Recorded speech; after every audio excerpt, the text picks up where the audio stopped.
DTV Kannada, ಇದು ಕನ್ನಡಿಗರ ಕಣ್ಣು. ವಿಧಾನಸೌಧದ ಎದುರಲ್ಲಿ ನಾವು ಎಲ್ಲ ಸೇರಿ ಆ ಒಂದು ಸಂತೋಷವನ್ನು ನಾವು ಆನಂದಿಸಿ ನಾವು ಅದನ್ನು ಆಚರಣೆ ಮಾಡಿದ್ದೀವಿ. ಆಗ ವಿರೋಧ ಪಕ್ಷದವರು ಮತ್ತೆ ಏನು ಅದು ಅಸಾಧ್ಯ ಅಂತ ಹೇಳುವವರು ಯಾರಿದ್ದಾರೆ ಅವರು ನಮ್ಮನ್ನು ತಮಾಷೆಗೀಡು ಮಾಡಿದರು. ಪುತ್ತೂರಿನಲ್ಲಿ ಮೆಡಿಕಲ್ ಕಾಲೇಜ್ ಬರುವುದಿಲ್ಲ, ಅದು ಬರೀ ಪುಸ್ತಕದಲ್ಲಿ ಮಾತ್ರ ಬಂದಿದೆ, ಅದು ಖಂಡಿತ ಬರಲಿಕ್ಕೆ ಸಾಧ್ಯ ಇಲ್ಲ ಅನ್ನೋ ವಿಚಾರವನ್ನು ಮಾಧ್ಯಮದ ಮೂಲಕ ಹೇಳುವಂಥ ಕೆಲಸವನ್ನು ಮಾಡಿದರು. ಅಧಿವೇಶನದಲ್ಲೂ ಕೂಡ ಹೇಳುವಂಥ ವಿಚಾರವನ್ನು ಮಾಡಿದರು. ಆದರೆ ನಾವು ನಿರಂತರ ನಮ್ಮ ಪ್ರಯತ್ನಗಳನ್ನು ಬಿಡಲಿಲ್ಲ, ಪ್ರಯತ್ನಗಳನ್ನು ಮಾಡ್ತಾ ಇದ್ವಿ. ನಾವು ನಂಬಿರುವಂಥ ನಮ್ಮ ಧರ್ಮದ ದೇವರ ಹತ್ರ ಕೂಡ ನಾವು ಪ್ರಾರ್ಥನೆ ಮಾಡಿಕೊಂಡಿದ್ವಿ. ಇವತ್ತು ಕೂಡ ನಾನು ನಂಬಿರುವಂಥ ಹಿಂದೂ ಧರ್ಮದ ದೇವರಾಗಿರುವಂಥ ಮಹಿಷಮರ್ದಿನಿ ಮಹಾಲಿಂಗೇಶ್ವರ ದೇವರ ಹತ್ರ ಹೋಗಿ ನಾವು ಪ್ರಾರ್ಥನೆಯನ್ನು ಸಲ್ಲಿಸಿ ನಮ್ಮ ಸೇವೆಯನ್ನು ಸಲ್ಲಿಸಿ, ಅದೇ ಕೂಡ ಪುತ್ತೂರಿನ ಮಸೀದಿಗೆ ಹೋಗಿ, ಅದೇ ರೀತಿ ಅಲ್ಲಿಂದ ಚರ್ಚಿಗೆ ಹೋಗಿ ಎಲ್ಲ ಧರ್ಮದ ಪುಣ್ಯಕ್ಷೇತ್ರಗಳಿಗೆ ಹೋಗಿ ನಮ್ಮ ಸೇವೆಯನ್ನು ಸಲ್ಲಿಸಿ ಇವತ್ತು ಇಲ್ಲಿ ಬಂದಿದ್ದೇವೆ. ಆ ನಂತರ ಬಜೆಟಿನಲ್ಲಿ ಘೋಷಣೆ ಆದ ನಂತರ ಕಳೆದ ಮಾನ್ಯ ಮುಖ್ಯಮಂತ್ರಿಯವರು ಸಿದ್ದರಾಮಯ್ಯನವರು ನಮ್ಮ ಅಶೋಕ ಜನವನ ಕಾರ್ಯಕ್ರಮಕ್ಕೆ ಪುತ್ತೂರಿಗೆ ಬಂದಾಗ ಇದನ್ನು ಮಾಡ್ತೇವೆ ಅನ್ನೋ ವಿಚಾರವನ್ನು ಹೇಳಿದರು. ಆಗ ನನ್ನ ಹತ್ರನೂ ತುಂಬ ಜನ ನನ್ನ ಹತ್ರ ಹೇಳಿದರು, ಅಶೋಕ ರೈಗಳೇ, ನೀವು ಮೆಡಿಕಲ್ ಕಾಲೇಜ್ ವಿಚಾರವನ್ನು ಬಿಡಿ, ಯಾಕಂದರೆ ಅದು ಆಗೋದಿಲ್ಲ. ಅದೇನಾದರೂ ಆಗೋದಿದ್ರೆ ಬರೀ ಜಿಲ್ಲಾ ಮಟ್ಟದಲ್ಲಿ ಡಿಸ್ಟ್ರಿಕ್ಟ್ ಹೆಡ್ ಕ್ವಾರ್ಟರ್ಸ್ ಎಲ್ಲ ಆಗ್ತದೆ ಹೊರತು ತಾಲೂಕು ಮಟ್ಟದಲ್ಲಿ ಆಗಲಿಕ್ಕೆ ಸಾಧ್ಯ ಇಲ್ಲ. ನೀವು ಆ ಪ್ರಯತ್ನವನ್ನು ಬಿಡಿ, ಇದಾಗುವುದಿಲ್ಲ. ನೀವು ಎಲ್ಲಿಯೂ ಭಾಷಣದಲ್ಲಿ ಅದನ್ನು ಹೇಳುವಂಥ ಪ್ರಯತ್ನಕ್ಕೆ ಇನ್ನು ಮುಂದೆ ಹೋಗಬೇಡಿ, ಜನ ಮುಂದೆ ನಿಮ್ಮನ್ನು ಟ್ರೋಲ್ ಮಾಡ್ತಾರೆ, ಹೀಯಾಳಿಸ್ತಾರೆ ಅನ್ನೋ ವಿಚಾರವನ್ನು ನಮ್ಮ ಪಕ್ಷದವರು ಬೇರೆ ಪಕ್ಷದವರು ಕೂಡ ಅದನ್ನು ಹೇಳುವಂಥ ಕೆಲಸವನ್ನು ಮಾಡಿದರು.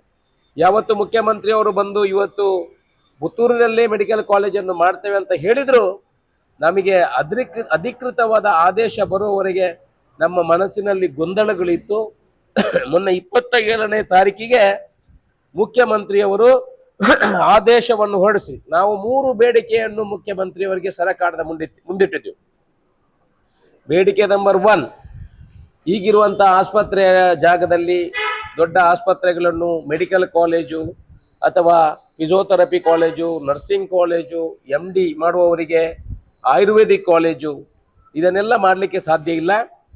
ಪರಿಸರದ ಜೊತೆ ಒಂದು ಒಳ್ಳೆಯ ಆಸ್ಪತ್ರೆ ಇಲ್ಲಿ ಮೆಡಿಕಲ್ ಕಾಲೇಜ್ ನಿರ್ಮಾಣ ಆಗಬೇಕು, ಕರ್ನಾಟಕಕ್ಕೆ ಮಾದರಿ ಆಗಬೇಕು. ಯಾಕಂತ ಹೇಳಿದ್ರೆ ಬನ್ನೂರಲ್ಲಿ ಮಾಡಿದರೆ ಬೆಟ್ಟ ಗುಡ್ಡಗಳ ಪರಿಸರದ ಜೊತೆಯಲ್ಲಿ ಮಾಡುವಂಥ ಒಂದು ಆಸ್ಪತ್ರೆ ಇದ್ರೆ ಮುಂದಿನ ದಿವಸಗಳಲ್ಲಿ ಅದು ಬನ್ನೂರಲ್ಲೇ ಆಗುವುದು, ಕರ್ನಾಟಕದಲ್ಲಿ ಹೆಸರುವಾಸಿ ಆಗ್ತದೆ. ಇದಕ್ಕೆ ಟೋಟಲ್ ಇವಾಗಲೇ ಇಲಾಖೆಯಿಂದ ಸುಮಾರು 1,000 ಕೋಟಿ ರೂಪಾಯಿಯ ಬಜೆಟನ್ನು ಈಗಲೇ ಅಂದಾಜಿಸಲಾಗಿದೆ.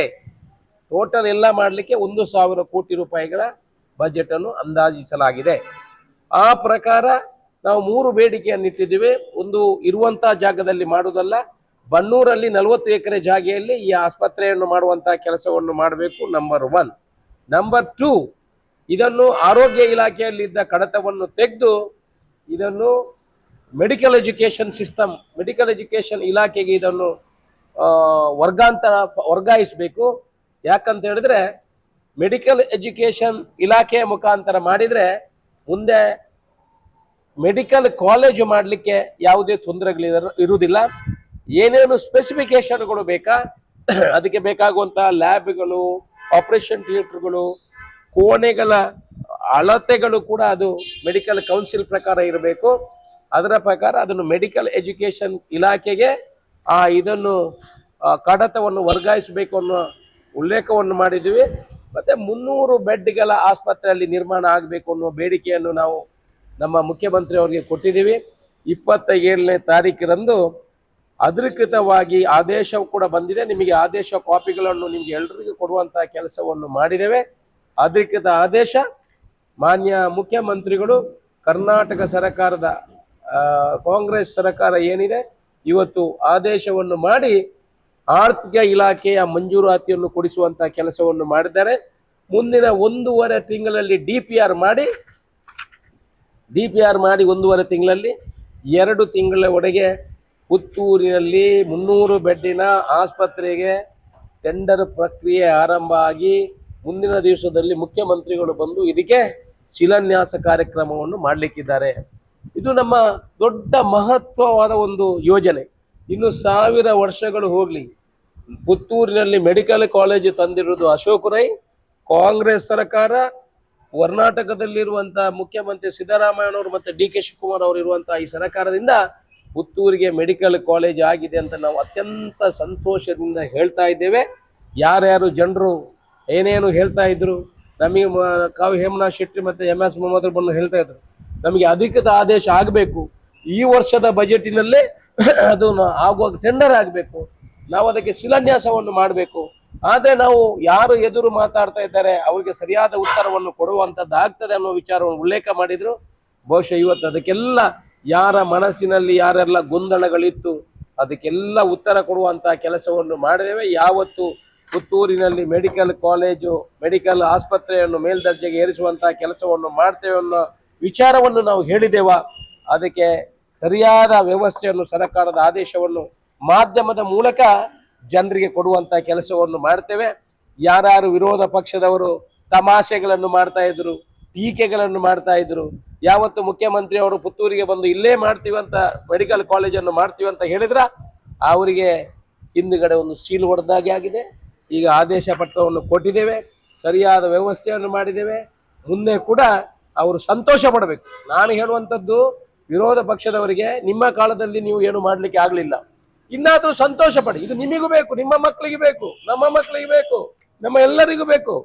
ನೀವು ನಮಗೆ ಒಬ್ಬರಿಗೆ ಅಂತ ಕಾಂಗ್ರೆಸ್ನವರಿಗೆ ಮಾತ್ರ, ನಮ್ಗೆ ಎಲ್ರಿಗೂ ಬೇಕಾಗಿರುವಂತ ಆಸ್ಪತ್ರೆ ಇಷ್ಟು ವರ್ಷದಿಂದ ನೀವು ಆಡಳಿತ ಮಾಡಿ ನಿಮ್ಮ ಕೈಯಿಂದ ಮಾಡ್ಲಿಕ್ಕೆ ಆಗಲಿಲ್ಲ, ನಾವು ಮಾಡಿದ್ದೇವೆ. ಇನ್ನು ನೀವು ಏನಾದರೂ ಮಾತಾಡುವುದನ್ನು, ಟೀಕೆ ಟಿಪ್ಪಣಿ ಮಾಡುವುದನ್ನು ಬಿಟ್ಟು ಬಿಡಿ. ನಿಮಗೆ ಕೊಟ್ಟಂತಹ ಸಮಯದಲ್ಲಿ ನೀವು ಯಾವುದನ್ನು ಮಾಡದೆ ಇನ್ನೊಬ್ಬರ ಬಗ್ಗೆ ಟೀಕೆ ಟಿಪ್ಪಣಿಗಳು ಬೇಡ. ನಾವು ಇವತ್ತು ದೇವರ ಹತ್ರ ಪ್ರಾರ್ಥನೆ ಮಾಡ್ಲಿಕ್ಕೆ ಹೋಗಿದ್ವಿ. ಯಾಕಂತ ಹೇಳಿದ್ರೆ ನಾವು ಪ್ರಾರ್ಥನೆ ಮಾಡಿದ್ದೀವಿ, ಅದಕ್ಕೆ ದೇವರು ಫಲ ಕೊಟ್ಟಿದ್ದಾರೆ. ಇದು ಒಳ್ಳೆಯ ರೀತಿಯಲ್ಲಿ ನಡೆದು ಬರಲಿ. ಮುಂದಿನ ಬಜೆಟಿನಲ್ಲಿ ಮೆಡಿಕಲ್ ಕಾಲೇಜಿಗೂ ಬೇಕಾಗುವಂತಹ ಹಣ ಸರ್ಕಾರದಿಂದ ಬರುವಂತಹ ವ್ಯವಸ್ಥೆಗಳಾಗ್ತದೆ. DPR ನಲ್ಲಿ ಎಷ್ಟು ಹಣ ಆಗ್ತದೆ ಅದು ಆಗ್ತದೆ. ಮುಂದಿನ ದಿವಸಗಳಲ್ಲಿ 5 ರಿಂದ 10 ವರ್ಷದಲ್ಲಿ ಬನ್ನೂರು ಈ ಗ್ರಾಮ ಏನಿದೆ 40 ಎಕರೆ ಜಾಗ, ಇದು ಮಿನಿ ಮಣಿಪಾಲರಿಗೆ ಆಗ್ತದೆ. ಯಾಕಂತ ಹೇಳಿದ್ರೆ ಈಗಲೇ ಎಷ್ಟೋ ಜನ ಆಯುರ್ವೇದಿಕ್ ಮೆಡಿಕಲ್ ಕಾಲೇಜ್ ಬಂದು ಪ್ರೈವೇಟ್ ಅಲ್ಲಿ ಆಯುರ್ವೇದಿಕ್ ಮೆಡಿಕಲ್ ಕಾಲೇಜ್ ಬಂದು ನಮ್ಮನ್ನು ಭೇಟಿ ಮಾಡಿದ್ದಾರೆ. ಯಾವತ್ತು ಈ ಆದೇಶ ಹೊರಬಿತ್ತ ಒಂದು 5 ನರ್ಸಿಂಗ್ ಕಾಲೇಜಿನವರು ನನ್ನನ್ನು ಭೇಟಿ ಮಾಡಿದ್ದಾರೆ. ಸರ್, ನಮ್ಮ ಖರ್ಚಲ್ಲಿ ನಾವು ನರ್ಸಿಂಗ್ ಕಾಲೇಜ್ ಮಾಡ್ತೀವಿ ಅಂತ. ಒಂದು 4-5 ಜನ ಫಿಸಿಯೋಥೆರಪಿ ಕಾಲೇಜ್ ಮಾಡುವವರು ನಮ್ಮನ್ನು ಭೇಟಿ ಮಾಡಿದ್ದಾರೆ. ನರ್ಸಿಂಗ್ ಕಾಲೇಜ್ ಮಾಡೋರು ಬೇಕಾದಷ್ಟು ಜಾಗ ಕೊಡಿ, ನಾವು ಮಾಡಿಕೊಡ್ತೀವಿ. ಇದರಲ್ಲಿ ಸುಮಾರು ಒಂದು 10-12 ಸಾವಿರ ಜನ ಇವತ್ತು ಪುತ್ತೂರಿನ ಅಭಿವೃದ್ಧಿಗೆ ಪೂರಕವಾಗಿ ಬೇಕಿರುವಂಥದ್ದು. ಏನಾದರೂ ಉದ್ಯೋಗ ಸೃಷ್ಟಿ ಆಗ್ತದೆ. ಎಲ್ಲ ಹೋಟೆಲ್ಗಳು, ಉದ್ಯಮಗಳು ಇವತ್ತು 1-1.5 ಸಾವಿರ 2 ಸಾವಿರ ಜನ ಇಲ್ಲಿ ಬಂದರೆ, ವಿದ್ಯಾರ್ಥಿಗಳು ಬಂದರೆ ಅದಕ್ಕೆ ಸಬಾರ್ಡಿನೇಟ್ ಏನು ಅಧ್ಯಾಪಕ ವರ್ಗ, ನರ್ಸಿಂಗು, ಫಿಸಿಯೋಥೆರಪಿ, ಬಾಕಿದ್ದು ಟೆಕ್ನಿಕಲ್ ಪೀಪಲ್ ಇದೆಲ್ಲ ಸೇರುವಾಗ ಸುಮಾರು 6 ರಿಂದ 7 ಸಾವಿರ ಜನರಿಗೆ ಉದ್ಯೋಗ ಸೃಷ್ಟಿ ಆಗುವಂತಹ ಕೆಲಸಗಳಾಗ್ತದೆ. ಪುತ್ತೂರಿನ ಚಿತ್ರಣವನ್ನು ಎಷ್ಟೋ ಜನ ಇದಕ್ಕೆ ಮುಂದೆ ಹೇಳಿದ್ದಾರೆ. ಪುತ್ತೂರಿನ ಚಿತ್ರಣವನ್ನು ನಾವು ಬದಲಿಸ್ತೇವೆ ಅನ್ನುವ ಬಂದು ಹೇಳಿ ಹೋದವರು ಅಲ್ಲದೆ ಹೊರತು ಯಾರು ಮಾಡಿದವರಿಲ್ಲ. ನಾವು ಏನು ಹೇಳಿದೀವ ಅದನ್ನು ಮಾಡುವಂತ ಕೆಲಸವನ್ನು ಮಾಡಿದ್ದೇವೆ.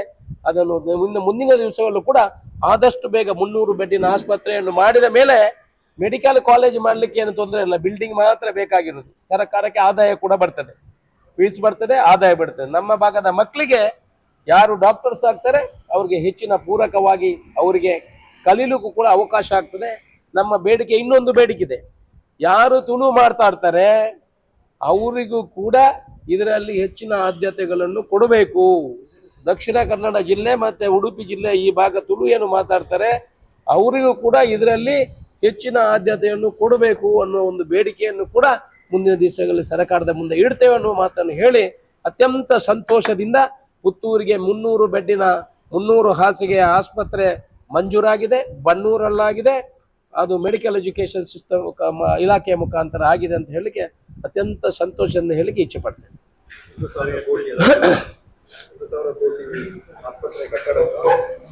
ಪೂರ್ತಿ ಮೆಡಿಕಲ್ ಕಾಲೇಜ್ ಮತ್ತೆ ಆಸ್ಪತ್ರೆಗೆ ಸರ್ಕಾರ ಡ್ರಾಫ್ಟ್ ಎಸ್ಟಿಮೇಟ್ ಮಾಡಿದೆ.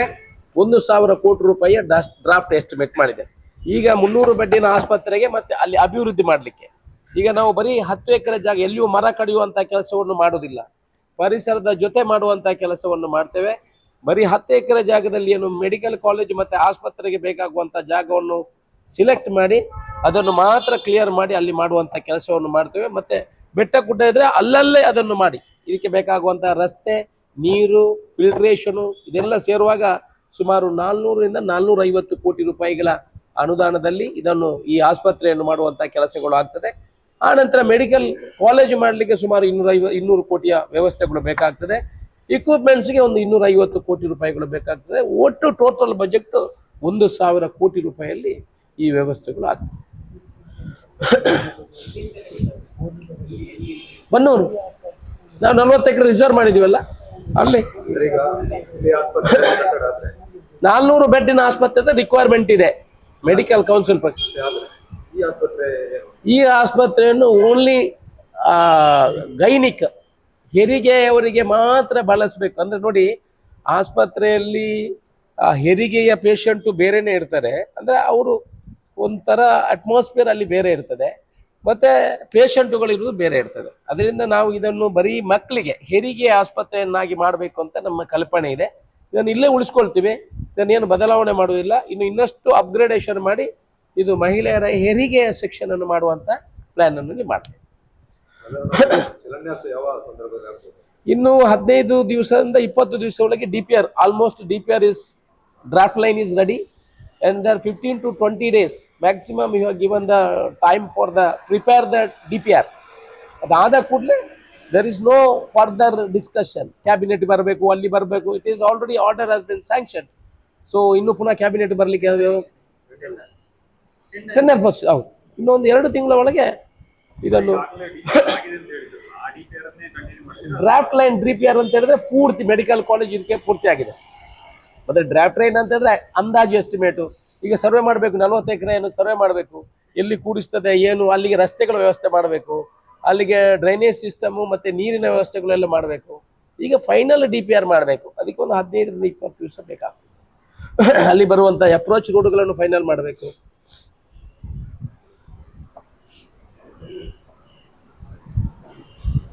ಬೇರೆ ಏನಾದರೂ ಪ್ರಶ್ನೆಗಳಿದೆಯಾ? ಇದನ್ನೊಮ್ಮೆ ಮುಗಿಸಿ. ಇದರಲ್ಲಿ ಇದ್ರೆ ಕೇಳಿ, ಬೆಲೆ ಏನಾದ್ರು ಹೇಳ್ತೀನಿ.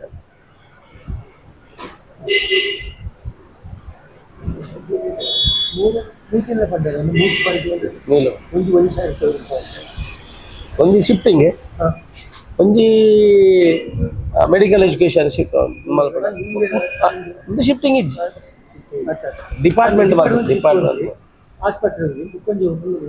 300 ಬೆಡ್, ಒಂದು 300 ಬೆಡ್, ಒಂದು ಮೆಡಿಕಲ್ ಎಜುಕೇಶನ್, ಒಂದು ಜಾಗ ಟೆಕ್ಸಿ ಜಾಗ ಹಾಕಲ್ಲ. ಅವ್ರದ್ದು ಪ್ಲಾನ್ ಇಲ್ಲೇ ಇತ್ತು ಮಾಡಬೇಕು ಅಂತ.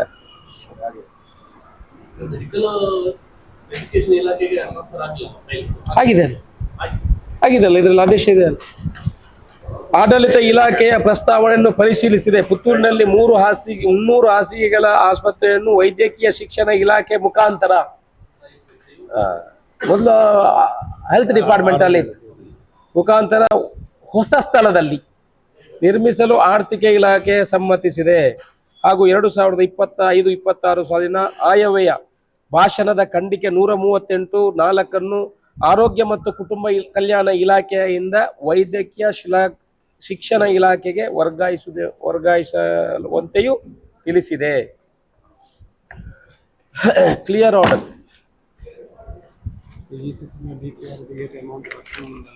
ಅದು DPR ಎಷ್ಟು ಆಗ್ತದೆ ಅಷ್ಟು ಸ್ಯಾಂಕ್ಷನ್. ಈ ಸಲ ಈಗ DPR ಅಲ್ಲಿ ಎಷ್ಟು ಅಮೌಂಟ್ ಸ್ಯಾಂಕ್ಷನ್ ಕೇಳ್ತಾರೆ ಅಷ್ಟೇ ಅಮೌಂಟ್ ಸ್ಯಾಂಕ್ಷನ್ ಆಗಿದೆ 300 ಬೆಡ್ಗೆ ಈ ಬಜೆಟ್ ಅಲ್ಲಿ.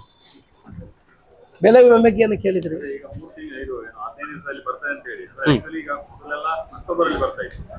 ನವೆಂಬರ್ ಕಳೆಯಿತು, ನವೆಂಬರ್ ಕಳೆದು ಡಿಸೆಂಬರ್ ಬಂದರೂ ಕೂಡ ಇನ್ನೂ 15 ದಿವಸ ಬೇಕು ಅಂತ ಹೇಳಿ ಹೇಳ್ತಾ ಇದ್ದಾರೆ.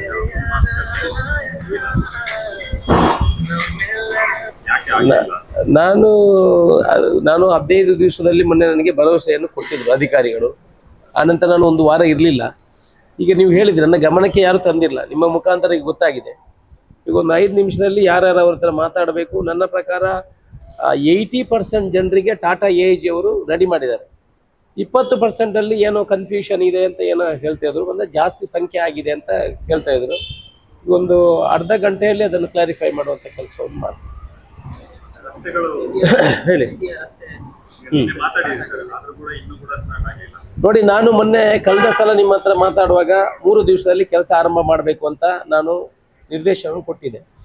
ನಾನು 5 ದಿವಸಗಳ ಬೇರೆ ದೇಶಗಳಿಗೆ ಹೋಗಿದ್ದೆ. ನಿನ್ನೆ ಬರುವಾಗ ಕೂಡ ಕೆಲಸ ಆರಂಭ ಆಗಲಿಲ್ಲ. ಪುತ್ತೂರು ಉಪ್ಪಿನಂಗಡಿ ರಸ್ತೆ ಆಗಿದೆ, ನಮ್ಮ ನಗರದ ಒಳಗಡೆ ರಸ್ತೆಗಳಾಗಲಿಲ್ಲ. ಇನ್ನೇ ಕಮಿಷನರಿಗೆ ಎಲ್ಲ ಮಾತಾಡುವಂಥ ಕೆಲಸವನ್ನು ಮಾಡಿದ್ದೀನಿ. ಈಗಲೇ ಕೆಲಸ ಆರಂಭ ಆಗಿದೆ. ದರ್ಬೆಯಿಂದ ಇವತ್ತು ಸ್ಟಾರ್ಟ್ ಆಗಿದ್ದಾರೆ. ನಮ್ಮ ಒಳ್ಳೆ ಕ್ವಾಲಿಟಿ ಕೆಲಸ ಮಾಡಬೇಕು. ನ್ಯಾಷನಲ್ ಹೈವೇ ಇದೇನು ಮಾಡ್ತಾರೆ ಇವರು, ಕೆಲವು ಚಿಕ್ಕ ಚಿಕ್ಕ ಕಾಂಟ್ರಾಕ್ಟರ್ಗಳಿಗೆ ಕೆಲಸ ಕೊಡೋ ಮುಖಾಂತರ ಅಲ್ಲಿ ಕ್ವಾಲಿಟಿ ಮೇಂಟೈನ್ ಮಾಡಲಿಕ್ಕೆ ಆಗೋದಿಲ್ಲ. ಅದರಿಂದ ಈ ಸಲ ನ್ಯಾಷನಲ್ ಹೈವೇ ಕೆಲಸ ಮಾಡುವಂಥ ನಮ್ಮ ಉಪ್ಪಿನಂಗಡಿಯ ರಾಧಾಕೃಷ್ಣ ನಾಯ್ಕ ಅವರಿಗೆ ಕೆಲಸವನ್ನು ವಹಿಸ್ಕೊಟ್ಟಿದ್ದೀವಿ. ನಿನ್ನೆ ಸಾಯಂಕಾಲನೇ ಆರಂಭ ಮಾಡಿದ್ದಾರೆ, ಇವತ್ತು ದರ್ಬೆಯಿಂದ ಮಾಡ್ಕೊಂಡು ಮಾಡ್ತಾರೆ. 3-4 ದಿವಸದಲ್ಲಿ ಕೆಲಸ ಮುಗಿಸ್ತೇನೆ ಅನ್ನೋ ವಿಚಾರವನ್ನು ಇವತ್ತು ಬೆಳಿಗ್ಗೆ ಕೂಡ ಅವ್ರನ್ನ ಕರೆದು ಭೇಟಿ ಮಾಡಿ ಮೀಟಿಂಗನ್ನು ಮಾಡಿದ್ದೀನಿ. 3-4 ದಿವಸ ಒಳಗೆ ಎಲ್ಲ ಕೆಲಸ ಮುಗಿಸ್ಕೊಡ್ತೀನಿ ಅಂತ ಹೇಳಿದೆ. ಸರ್ಕಲ್ ಡೆವಲಪ್ಮೆಂಟ್ ಬಗ್ಗೆ ಈಗ ಆಲ್ರೆಡಿ DPR ಮಾಡಿ ಆಗಿದೆ. ಸರ್ಕಾರದ ಅನುಮೋದನೆಗೆ ಕಳಿಸ್ಕೊಟ್ಟಿದ್ದೀವಿ. 2, ಒಂದು ಬುಲ್ವಾರು ಮತ್ತು ಇನ್ನೊಂದು ಅಲ್ಲ, ನಮ್ಮ ದರ್ಬೆ ಸರ್ಕಲ್. ನಾವು ಬೊಲ್ವಾರು ಮತ್ತು ಅಲ್ಲಿ ಮಂಗಳೂರಿಂದ ಎಂಟ್ರಿ ಆಗುವಲ್ಲಿ ಒಂದು ಮಾಡುವಂತ ಇತ್ತು. ಬಟ್ ಟ್ರಾಫಿಕ್ ಕಂಜೆಷನು ಮತ್ತು PWD ಅವರ ರಿಪೋರ್ಟ್ ಪ್ರಕಾರ ನಾವು ಮಂಗಳೂರಿಂದ ಬರುವಾಗ ಫಸ್ಟ್ ಎಂಟ್ರಿಯಲ್ಲಿ ದೊಡ್ಡ ಸರ್ಕಲ್ ಮಾಡಲಿಕ್ಕೆ ಆಗೋದಿಲ್ಲ, ಬಸ್ ಟರ್ನ್ ಆಗಲಿಕ್ಕೆ ಸ್ವಲ್ಪ ಕಷ್ಟ ಆಗ್ತದೆ. ಅದರಿಂದ ಅಲ್ಲಿ ಸಿಂಪಲ್ ಒಂದು ಸರ್ಕಲ್ ಥರ ಮಾಡಿ, ದೊಡ್ಡ ಸರ್ಕಲ್ ಒಂದು ಬುಲ್ವಾರು ಆಂಜನೇಯದ ಎದುರುಗಡೆ ಒಂದು ದರ್ಬೆ ಸರ್ಕಲಲ್ಲಿ ಮಾಡುವಂತಾಗಿದೆ. 2 ಕಡೆಯದ್ದು DPR ಮಾಡಿ ಈಗ ಸರ್ಕಾರಕ್ಕೆ ಹೋಗಿದೆ. ಅದು ಅನುಮೋದನೆ ಇನ್ನೊಂದು ಒಂದು ತಿಂಗಳಲ್ಲಿ ಬರ್ತದೆ. ಅರ್ನೋ ಥಿಯೇಟರಲ್ಲಿ ವೈಡನಿಂಗ್ ಮಾತ್ರ, ಅಲ್ಲಿ ಸರ್ಕಲ್ ಮಾಡೋಲ್ಲ. ಅಲ್ಲಿ ವೈಡನಿಂಗ್ ಮಾಡಲಿಕ್ಕೆ ಈಗ ಜನರ ಹತ್ರ ಮಾತುಕತೆ ಮಾಡ್ತಾ ಇದ್ದೀವಿ. ಜನರ ಹತ್ರ ಮಾತುಕತೆ ಮಾಡ್ತಾ ಇದ್ದೀವಿ. ಆ ಎದುರುಗಡೆ ಒಬ್ಬರು ಕೋಲ್ಡ್ ಸ್ಟೋರೇಜ್ ಅಂಗಡಿ ಅವರು ಇದ್ದಾರೆ, ಅವರು ಒಪ್ಪಿದ್ದಾರೆ ಒಂದು ಹಂತದಲ್ಲಿ. ಅವ್ರದ್ದು ಏನೋ ಒಂದು ಬೇಡಿಕೆಯನ್ನು ಇಟ್ಟಿದ್ದಾರೆ. ಅದು ಕರೆಕ್ಟ್ ಆದರೆ ಅವರು ಜಾಗ ಬಿಟ್ಟು ಕೊಡ್ತೇನೆ ಅನ್ನೋ ವಿಚಾರವನ್ನು ನಮ್ಮ ಕೂಡದ ಅಧ್ಯಕ್ಷರ ಹತ್ರ ಹೇಳಿದ್ದಾರೆ. ನಾನು ಕೂಡ ಅವರನ್ನು ಕರೆದು ಒಂದು ಸುತ್ತೇನು ಮೀಟಿಂಗ್ ಸಮಾಲೋಚನೆಯನ್ನು ಮಾಡಿ ಸ್ವಲ್ಪ ವೈಡನಿಂಗ್ ಮಾಡಬೇಕು ಅಂತಲ್ಲ, APMC ಹೋಗಲ್ಲ, ಸ್ವಲ್ಪ ವೈಡನಿಂಗ್ ಮಾಡಬೇಕು ಅಂತ ಆಲೋಚನೆಗಳಿದೆ. ಅದನ್ನು ಮಾಡ್ತು ಅವರು. ಫುಟ್ಪಾತ್ಗಳನ್ನೆಲ್ಲ ಅಂಗಡಿ ಅಲ್ಲಿ ವಿಸ್ತರಣೆ ಆಗಿದೆ. ಜನಗಳಿಗೆ ನಡ್ಕೊಂಡು ಹೋಗ್ಲಿಕ್ಕೆ ದಾರಿ, ತರಕಾರಿ ಅಂಗಡಿಗಳು ಅವರ ಸಾಮಾನು ದರ್ಬೆಯಿಂದ ಬುಲವರ್ ತನಕ ಕೂಡ ಆಗಿದೆ. ಸಾಧ್ಯ ಇಲ್ಲ ಫುಟ್ಪಾತ್ ಅಲ್ಲಿ. ಫುಟ್ಪಾತ್ ಇಲ್ಲ, ಅಲ್ಲೆಲ್ಲ ಗಾಡಿ ಅದರ ಒಟ್ಟಿಗೆ ಸರ್ ಈಗ ಒಂದು ಹೊಸದಾಗಿ ಒಂದು ಫುಟ್ಪಾತ್ ನಿರ್ಮಾಣ ಮಾಡ್ತಾ ಇದ್ದಾರೆ KSRTC ಇಂದ ಸಿಟಿ ಹಾಸ್ಪಿಟಲ್ ನಡುವೆ.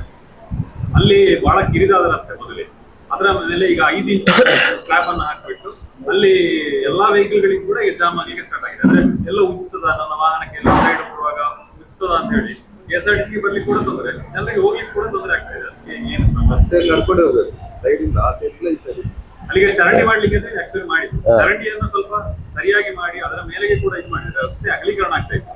ಇದು ಅಗಲೀಕರಣ ಮಾಡೋದು ಕಿರಿದಾಗಿ ಮಾಡಿ. ಫುಟ್ಪಾತ್ ಬೇಕಲ್ಲ, ಫುಟ್ಪಾತ್ ಬೇಕು ಸರ್, ಬಟ್ ಆದ್ರೆ 2 ವೆಹಿಕಲ್ ಹೋಗ್ಲಿಕ್ಕೆ ಕಷ್ಟ ಆಗುವ ರೀತಿಯಲ್ಲಿ ಮಾಡಿ. ಅಲ್ಲಿ ಆ ಫಾರೆಸ್ಟ್ ನವ್ರದ್ದೊಂದು ಸೈಡ್ ಇದು ಬಂದಿರೋದೊಂದು ಇದೆ, ಅದರ ಬಗ್ಗೆ ಚರ್ಚೆ ಮಾಡ್ತೀನಿ. ನನಗೆ ಅದರ ಬಗ್ಗೆ ನೀವು ಹೇಳಿ ಗೊತ್ತಾಗಿದೆ, ಅದರ ಬಗ್ಗೆ ನೋಟ್ ಮಾಡ್ತೇನೆ. ಇನ್ನೊಂದು, ನೀವು 6 ತಿಂಗಳ ಹಿಂದೆ GL ಮಾಲ್ಗೆ ಹೋದ ಸಂದರ್ಭದಲ್ಲಿ ನೀವು ಅಲ್ಲೊಂದು ಸ್ಲ್ಯಾಬ್ ಕಟ್ ಆಗಿರೋದನ್ನ ನೋಡಿ ನೀವು ಸೂಚನೆಯನ್ನು ಕೊಟ್ಟಿದ್ದೀರಿ ನಗರಸಭೆಗೆ, ತ್ವರಿತವಾಗಿ ಅದನ್ನು ಸರಿ ಮಾಡಬೇಕು ಅಂತ ಹೇಳಿ. ಇವತ್ತಿಗೂ ಅದು ಬ್ಯಾರಿಕೇಡ್ ಹಾಕಿ ಅಲ್ಲಿ ಏನು ಇದೆ ಅದನ್ನ ಸರಿ ಮಾಡುವಂತ ಕೆಲಸ ಆಗಿಲ್ಲ. ಆಕ್ಚುಲಿ ಆ ಸ್ಲ್ಯಾಬ್ ಅನ್ನ ಸುಮಾರು 4 ಸಲ ಬದಲಿದ್ದೇವೆ, ಬಟ್ ಸ್ಲ್ಯಾಬ್ ಮುರಿತಾನೆ ಇದೆ. ಹಾಗಾಗಿ ಏನು ನಗರಸಭೆ ಯಾಕೆ ಅಷ್ಟು ಕಳಪೆ ಗುಣಮಟ್ಟವನ್ನ ಮಾಡ್ತಾ ಇದೆ? ಇನ್ನು ಕೂಡ ಅದು ಸ್ಲ್ಯಾಬ್ ಅಲ್ಲಿ ಏನು ಗಟ್ಟಿಯಾಗಿ ಆಗಿಲ್ಲ. ಹಾಗಂತ ಹೇಳಿ ಅಲ್ಲಿ GL ನಾವು ಮಾಡಿದಂತ ಸ್ಲ್ಯಾಬ್ ಇವತ್ತಿನ ಮುರಿಲಿಲ್ಲ. ಸ್ಲ್ಯಾಬ್ ಬದಲಾಯಿಸ್ತಾರಲ್ಲ, ಸ್ಲ್ಯಾಬ್ ಬದಲಾಯಿಸಿದ್ರೆ ಆ ಸ್ಲ್ಯಾಬ್ ಮುರಿತಾ ಇದೆ. ಎಲ್ಲಿವರೆಗೆ ಚರಂಡಿಗೆ ಹಾಕಿದಂತ ವಾಲೆ ಕಟ್ಟಾಗಿ ಸ್ಲ್ಯಾಬ್ ಅಡಿಗೆ ಹೋಗಿದೆ. ನೋಡಿ ಅದನ್ನು ಟೇಕಪ್ ಮಾಡಿ ಕ್ಲಿಯರ್ ಮಾಡುವಂತ ವ್ಯವಸ್ಥೆ.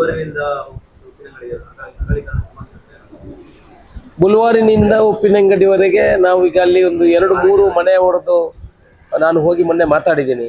ಅಗಲೀಕರಣಕ್ಕಾಗಿ ಜಾಗ ಬಿಟ್ಟು ಕೊಡಬೇಕು ಅಂತ ಕೇಳಿದ್ದೀವಿ. ನಾನು ಮೊನ್ನೆ ಹೋದಾಗ ಅವರೆಲ್ಲ ಬಿಟ್ಟು ಕೊಡ್ತೇನೆ ಅಂತ ಸ್ವ ಇಚ್ಛೆಯಿಂದ, ಅಂದರೆ ಅವರಿಗೆ ಕಾಂಪನ್ಸೇಷನ್ ಕೊಡ್ತದೆ. ಕಾಂಪನ್ಸೇಷನ್ ಬರುವಾಗ ಸ್ವಲ್ಪ ತಡ ಆಗ್ತದೆ, ಅಂದರೆ ಸರ್ಕಾರಿ ಮೌಲ್ಯದ 4 ಪಟ್ಟು ಕೊಡ್ತದೆ. ಅಲ್ಲಿ 2 ಎಕರೆ ಇದ್ದರೆ 2 ಎಕರೆಗೆ ಸೆನ್ಸಿಗೆ 2 ಲಕ್ಷ ಇದ್ದರೆ 8 ಲಕ್ಷ ರೂಪಾಯಿ ಕೊಡ್ತದೆ ಸರ್ಕಾರ. ರೈಲ್ವೆ ನಾವು ಆಲ್ರೆಡಿ ಅವರಿಗೆ ಸಪ್ರೇಟ್ ಇದು ಮಾಡಿದ್ವಿ. ಈಗ ಅವರೆಲ್ಲ ಒಪ್ಪಿಕೊಂಡಿದ್ದಾರೆ ಅಲ್ಲಿಂದ. ನಮ್ಮ ಕಾಂಟ್ರಾಕ್ಟರ್ ಸ್ವಲ್ಪ ಸ್ಲೋ ಇದ್ದಾರೆ, ಅವರಿಗೂ ಕೂಡ ನಿನ್ನೆ ಮಾತಾಡಿದ್ದೀನಿ. ಆದಷ್ಟು ಬೇಗ ಅದನ್ನು ಮಾಡುವಂಥ ಕೆಲಸವನ್ನು ಮಾಡ್ತೇವೆ. ಸ್ವಲ್ಪ ಜನಗಳಿಗೆ ಧೈರ್ಯ ಬರಬೇಕು, ದುಡ್ಡು ಸಿಗ್ತದಾ ಇಲ್ವಾ, ಸಿಗ್ತದಾ ಆಮೇಲೆ ಕೊಡ್ತಾರೆ ಅಂತ ಹೇಳಿದಕ್ಕೆ ಲೆಟ್ರ್ ಬೇಕು ಅಂತ ಕೇಳಿದ್ದಾರೆ ಅವರು. ಸರ್ಕಾರದಿಂದ ಲೆಟ್ರ್ ಕೂಡ ಕೊಡ್ಲಿಕ್ಕೆ ಹೇಳಿದ್ದೀನಿ ಅವರಿಗೆ, ಕೊಟ್ಟು ತೆರವು ಮಾಡುವಂಥ ಕೆಲಸ ಮಾಡ್ತೇವೆ, ಕೊಡ್ತೇವೆ. ಅವ್ರ ಬೇಡಿಕೆ ಅದು ನಿಜವಾಗಿ ಬೇಡಿಕೆ ಅವರು ಕೊಡುವಂಥದ್ದು, ಆ ಬೇಡಿಕೆಯನ್ನು ರೈಟಿಂಗಲ್ಲಿ ಕೊಡುವ ಕೆಲಸವನ್ನು ಮಾಡ್ತೇವೆ. ಬಹುಗ್ರಾಮ ಯೋಜನೆ ಕೆಲಸ ಇನ್ನೂ ಅಪೂರ್ಣ ಸ್ಥಿತಿಯಲ್ಲಿದೆ, ಆಗ್ತಾ ಇದೆ. ಅಂದರೆ ಮಳೆಗಾಲ ಜಾಸ್ತಿ ಆಯ್ತಲ್ಲ, ಬಹುಗ್ರಾಮ ಕುಡಿಯುವ ನೀರು 1,006 ಕೋಟಿ ರೂಪಾಯಿಯ ಬಹುಗ್ರಾಮ ಕುಡಿಯುವ ನೀರಿದ್ದು 68% ಅಚೀವ್ಮೆಂಟ್ ಕಂಪ್ಲೀಟೆಡ್. 68%. ಈಗ ಇರುವಂಥದ್ದು ಮೇಜರ್ ಏನಂತ ಹೇಳಿದರೆ, ಒಂದು ನ್ಯಾಷನಲ್ ಹೈವೇಯಿಂದ ಪಾಸ್ ಮಾಡುವಂಥದ್ದು, ಇನ್ನೊಂದು ಫಾರೆಸ್ಟ್ಗೆ ನಾವು 53 ಎಕರೆ ಜಾಗ ಫಾರೆಸ್ಟ್ ಯೂಸ್ ಮಾಡ್ತೀವಿ. ಅವರಿಗೆ 53 ಎಕರೆ ಜಾಗವನ್ನು ನಾವು ಬೇರೆ ಕಡೆ ಕೊಡಬೇಕು. ಈಗಲೇ ಆಲ್ರೆಡಿ ಬಂಟ್ವಾಳದ ಒಂದು ಜಾಗವನ್ನು ಸಬ್ಮಿಟ್ ಮಾಡಿದ್ದೀವಿ. ಅದಾದ ಕೂಡಲೇ ಅವರು ನಮಗೆ ಪರ್ಮಿಷನ್ ಕೊಡ್ತಾರೆ ಫಾರೆಸ್ಟ್ನಲ್ಲಿ ಟ್ಯಾಂಕ್ ಮತ್ತು ಪೈಪ್ಲೈನ್ ಇಳಿಲಿಕ್ಕೆ. ಅದಾದ ಕೂಡಲೇ ಈ 6 ತಿಂಗಳ ಒಳಗೆ ಗಡುವನ್ನು ಕೊಟ್ಟಿದ್ದೀವಿ ಅವರಿಗೆ. 6 to 8 ಮಂತ್ಸಲ್ಲಿ ಅವ್ರಿಗೆ ಆ್ಯಕ್ಚುಲಿ ಫೆಬ್ರವರಿ ಮಾರ್ಚ್ಗೆ ಮುಗಿಬೇಕಿತ್ತು. ನಮ್ಮ ಸರ್ಕಾರದ ಅಂದರೆ ಫಾರೆಸ್ಟ್ ಜಾಗ ಕೊಡೋದು ನಮ್ಮ ಕೆಲಸ, ಅದು ಆಗೋದು ಸ್ವಲ್ಪ ಡಿಲೇ ಆಗಿದ್ದರಿಂದ ಇನ್ನೂ 6 ತಿಂಗಳು ಕೊಟ್ಟಿದ್ದೀವಿ. ಆಲ್ಮೋಸ್ಟ್ ಆಲ್ ಕಂಪ್ಲೀಷನ್ ಸ್ಟೇಜಲ್ಲಿ. ಜಲಸಿರಿ ಆರಂಭ ಆಗಿ 4 ವರ್ಷ ಜಲಸಿರಿದು ಆಲ್ಮೋಸ್ಟ್ ಮುಗಿಯಿತು. ನೀರೇ ಬರ್ತಿಲ್ಲ ಅಂತ ಜನಗಳ ಕಂಪ್ಲೇಂಟ್. ಅಲ್ಲ, ಜಲಸಿರಿಯಲ್ಲಿ ನೋಡಿ, ಜಲಸಿರಿಯಲ್ಲಿ ಏನು ಕೆಲಸ ಅಂತ ಹೇಳಿದ್ರೆ, ಆ ಹಿಂದಿನ ಸರ್ಕಾರ ಅದು ಮಾಡಿರುವಂಥದ್ದು, ನಾವಲ್ಲ. ಅದು ಯಾವುದೇ ಸರ್ಕಾರ ಮಾಡಲಿ, ನಾವು ಅವರು ಮಾಡಿದ್ದಾರೆ ಇವರು ಮಾಡಿದ್ದಾರೆ ಅಂತ ನಾವು ಹೇಳಲಿಕ್ಕೆ ಹೋಗೋದಿಲ್ಲ. ಜಲಸಿರಿಯ ಕೆಲಸ ಏನಂತ ಹೇಳಿದ್ರೆ, ಬೋರ್ವೆಲಿಂದ ಟ್ಯಾಂಕಿಗೆ ಹಾಕಿ ಡಿಸ್ಟ್ರಿಬ್ಯೂಷನ್ ಲೈನ್ ಮಾಡೋದು. ಬಹುಗ್ರಾಮ ಕುಡಿಯೋ ಯೋಜನೆ ಏನಂತ ಹೇಳಿದ್ರೆ, ಆದರೂ ನೀರಿನ ಪರಿಹಾರ ಮಾಡಲಿಕ್ಕೆ ನಮಗೆ ಆಗಲಿಲ್ಲ. ಬಹುಗ್ರಾಮ ಕುಡಿಯುವ ನೀರಿನ ವ್ಯವಸ್ಥೆ ಏನಂತ ಹೇಳಿದ್ರೆ, ಅಲ್ಲಿಂದ ಡ್ಯಾಮಿಂದ ನೀರು ತಂದು ಫಿಲ್ಟ್ರೇಷನ್ ಮಾಡಿ ಜಲಸಿರಿಯವರು ಎಲ್ಲೆಲ್ಲಿ ಟ್ಯಾಂಕಿ ಮಾಡಿದ್ದಾರೆ ಅದಕ್ಕೆ ಇನ್ಪುಟ್ ಕೊಡೋದು. ಡಿಸ್ಟ್ರಿಬ್ಯೂಷನ್ ಲೈನ್ ಎಲ್ಲ ಮೊದಲಿದೆ. ಇನ್ನು ಎಲ್ಲೆಲ್ಲಿ ಜಲಸಿರಿಯವರು ನೀರಿನ ವ್ಯವಸ್ಥೆಗೆ ಲೈನ್ ಎಲ್ದಿಲ್ಲ, ಅದು ಪಂಚಾಯತಿನವರು ಪೈಪ್ ಲೈನ್ ಮಾಡಬೇಕು. ಟ್ಯಾಂಕ್ ಮೊದಲೇ ಮಾಡ್ಕೊಳ್ಬೇಕಿತ್ತು. PDOಗಳು ಮತ್ತು ಅಲ್ಲಿನ ಪಂಚಾಯತಿನ ಬಾಡಿ ಏನಿದೆ, ಜಲಸಿರಿ ಹತ್ರ ಎಷ್ಟು ಟ್ಯಾಂಕ್ ಮಾಡಿದ್ರೆ ಅವ್ರಿಗೆ ಅವಕಾಶ ಇತ್ತು. ಅವರು DPR ಮಾಡುವಾಗ ಸರಿಯಾಗಿ ಮಾಡಿಲ್ಲ, ಕೆಲವು ಕಡೆ ಟ್ಯಾಂಕೇ ಇಲ್ಲ. ಇನ್ನು ಪಂಚಾಯತಿನವರೇ ಟ್ಯಾಂಕ್ ಮಾಡಬೇಕು. ಬಹುಗ್ರಾಮ ಕುಡಿಯುವ ನೀರಲ್ಲಿ ಟ್ಯಾಂಕ್ ಮಾಡಲಿಕ್ಕೆ ಹೋಗುದಿಲ್ಲ, ಡಿಸ್ಟ್ರಿಬ್ಯೂಷನ್ ಮಾಡೋದಿಲ್ಲ. Their only work is they will bring filtered water connect to the existing tanks. That's all. Jalasiri ಅಧಿಕಾರಿಗಳು ಹೇಳುವ ಪ್ರಕಾರ ಅವರಿಗೆ ಹಳೆ ಪೈಪು ಚೇಂಜ್ ಮಾಡ್ಲಿಕ್ಕೆ 13 ಕೋಟಿ ರೂಪಾಯಿ ಅನುದಾನ ಬೇಕು. ನಮ್ಮ ನಗರದಲ್ಲಿ ನೀವು ಹೇಳ್ತಾ ಇರೋದಾ? ನಗರಸಭೆ ನೀವು ಹೇಳ್ತಾ ಇರೋದು ಅದು ಜಲಸಿರಿ. ಅದಕ್ಕೆ ಈಗ ಒಂದು ಆಲ್ರೆಡಿ 2-3 ಕೋಟಿ ಇಟ್ಟಿದ್ದೀವಿ. ಈಗ ಮೊನ್ನೆ 48 ಲಕ್ಷ ರೂಪಾಯಿಯಲ್ಲಿ ಒಂದು ಕಡೆ ಸೆಕ್ಟರ್ ಎಲ್ಲ ಚೇಂಜ್ ಮಾಡಿ ಆಯಿತು. ಹಂತವಾಗಿ ದುಡ್ಡು ಏನು ರೆವಿನ್ಯೂ ಬರ್ತದೆ, ಆಗ ಹೊಸ ಇದನ್ನು ಚೇಂಜ್ ಮಾಡುವಂಥ ಕೆಲಸವನ್ನು ಮಾಡ್ತೇವೆ. ನಗರ ಹೌದು, ಕೋರ್ಟಿಗೆ ಡಿಸೆಂಬರ್ 6ನೇ ತಾರೀಕಿಗಂತ ಇತ್ತು. ಚೀಫ್ ಜಸ್ಟಿಸ್ ಒಂದು ಡೇಟ್ ಕೊಟ್ಟಿದ್ರು, ಆದರೆ ಬೇರೆ ಎಲ್ಲ ಕನೆಕ್ಟಿವಿಟಿ ಆಗಲಿಲ್ಲ. ಇನ್ನೊಮ್ಮೆ ಚರ್ಚೆ ಮಾಡಿ ನ್ಯಾಯಾಧೀಶರುಗಳತ್ತ ಚರ್ಚೆ ಮಾಡಿ ಅದನ್ನು ಫಿಕ್ಸ್ ಮಾಡಲಿಕ್ಕೆ ರೆಡಿ ಆಗಿದೆ. Building is ready for the ಅದು. ಮತ್ತೆ ನಮ್ಮ ಗ್ರೌಂಡ್ ಇದ್ದು ಟೆಂಡರ್ ಆಗಿ ರೆಡಿ ಆಗಿದೆ. ನಮ್ಮ ಮುಂಡೂರಿನ ಗ್ರೌಂಡ್ಗೆ 9.5 ಕೋಟಿ ರೂಪಾಯಿಗಳ ಅನುದಾನ ಬಿಡುಗಡೆ ಆಗಿ DPR ಆಗಿ ಟೆಂಡರ್ಗೆ ರೆಡಿ ಆಗಿದೆ. ಅದನ್ನು ಮಾಡುವಂಥ ಕೆಲಸಗಳಾಗ್ತದೆ. ಆನಂತರ RTO ಟ್ರ್ಯಾಕ್ ಇದು ಟೆಂಡರ್ ಆಗಿ ಫೈನಲ್ ಆಗಿದೆ. ಆನಂತರ 40 ಕೋಟಿ ರೂಪಾಯಿದು ಕಾರ್ಮಿಕರ ವಸತಿ ಗೃಹ ಏನಿದೆ ಅದು ಟೆಂಡರ್ ಆಗಿ ಫೈನಲ್ ಆಗಿದೆ. ಎಲ್ಲ ಕಾಮಗಾರಿಗಳು ಇಂಪ್ಲಿಮೆಂಟೇಷನ್ ಸ್ಟೇಜಲ್ಲಿ ಇದೆ. 2 ವರ್ಷದಿಂದ ಏನೇನು ನಾವು ಹೊಸ ಯೋಜನೆಗಳನ್ನು ದೊಡ್ಡ ಯೋಜನೆಗಳನ್ನು ತಂದಿದ್ದೀವಿ ಅದು ಆಗಿದೆ. ಬಜತ್ತೂರಲ್ಲಿ 22 ಕೋಟಿ ರೂಪಾಯಿದು ಹಾಸ್ಟೆಲಿದ್ದು ಟೆಂಡರ್ ಫೈನಲ್ ಆಗಿದೆ, ಕಾಂಟ್ರಾಕ್ಟ್ ಫೈನಲ್ ಆಗಿ ಅದು ಕೂಡ ಶಿಲಾನ್ಯಾಸ ಮಾಡಲಿಕ್ಕಿದೆ. ಇಲ್ಲೊಂದು ಹಾಸ್ಟೆಲ್ದು ಮೊನ್ನೆ 7 ಕೋಟಿದು ಮಾಡಿದ್ದೀವಿ. ಎಲ್ಲ ಕಾಮಗಾರಿಗಳು ಒಮ್ಮೆ ಆರಂಭ. ಅಭಿವೃದ್ಧಿ ಸಮಿತಿ ಆದೇಶಕ್ಕೆ ಹೋಗಿದೆ, ವೆರಿಫೈ ಮಾಡ್ತಾ ಇದ್ದಾರೆ. ಅಭಿವೃದ್ಧಿ ಸಮಿತಿದು ಆಲ್ರೆಡಿ ಬಂದು DC ಆಫೀಸಿಗೆ ಬಂದಿದೆ. ಒಂದು 6 ಜನದ್ದು ಲೀಸ್ಟ್ ಮಾಡಿದ್ದೀವಿ. ಅವ್ರದ್ದು ಪೊಲೀಸ್ ರಿಪೋರ್ಟ್ ಎಲ್ಲ ವೆರಿಫಿಕೇಶನ್ ಕೆಲಸ ನಡೀತಾ ಇದೆ.